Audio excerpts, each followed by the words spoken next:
Ինչ վերաբերում է պաշտպանության նախարարության հայտարարությանը, հատկապես երբ որ դա հնչում է Հայաստանի իշխանությունների հավաստիությունների տրամաբանության ներքո, գիտեք, այլ բան է թե ինչ է ուզում կամ ինչ ցանկություն ունի Հայաստանի Հանրապետությունը կամ նրա իշխանությունը, լրիվ այլ բան է թե ինչ են մտածում քո այն հարևան պետությունները, ովքեր քո երկրի նկատմամբ բարբերաբար արտահայտում են տարածքային հավակնություններ, ովքեր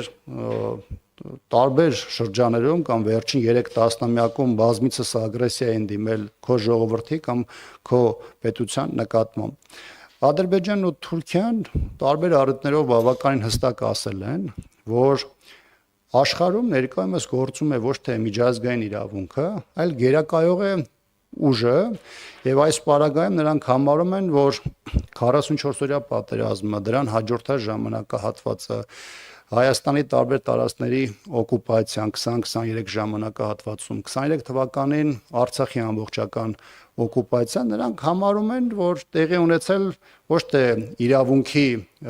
այսպես ասեմ, հրմամբ, այլ դա տեղի ունեցել թուրք-ադրբեջանական տանդեմի ուժի գերակայության պայմաններում։ Հիմա եթե իրենց համար այսպես կոչված միջանցքային տրամաբանությունը ռազմավարական խնդիր է եւ իրենք Հայաստանի հետ չեն կարողանում իրենց պատկերացումների շրջանակներում լուծում գտնել, ապա որևէ մեկը չի կարող բացառել, որ այդ ամենը տեղի կունենա ուժի կիրառման միջոցով։ Ընդ որում, երբ որ մենք խոսում ենք Սյունիքի մասին, պարտադիր չէ այդ ագրեսիան, էսկալացիոն դրսևորումները, հնարավոր մասշտաբային գործողությունները տեղի ունենան բացառապես Սյունիքի նկատմամբ։ Հնարավոր է տեղի ունենան սահմանագծի մեկ այլ ուղղությամբ, բայց նպատակը լինի մեկը՝ ճնշման միջոցով եւ սադրանքներ հրահրման միջոցով հասնել Հայաստանի կողմից զիջմանը։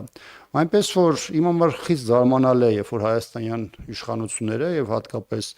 իշխանության գլխին կանգնած անձը նման հայտարարություններ անում, որովհետեւ լրագրողների մտահոգությունը, հանրության մտահոգությունը ոչ թե այն է, թե ինչ ցանկություն ունի Հայաստանի այս կամ այն իշխանությունը կամ այս կամ այն գործիչը, այլ իրենք որպես պետության ղեկին կանգնած անձանց փորձում են հասկանալ, թե որն է իրավիճակի ռազմաքաղաքական գնահատականը եւ ինչ կանխատեսումներ կարող են դրա հիման վրա ծնվել, ինչը Հայաստանի իշխանությունները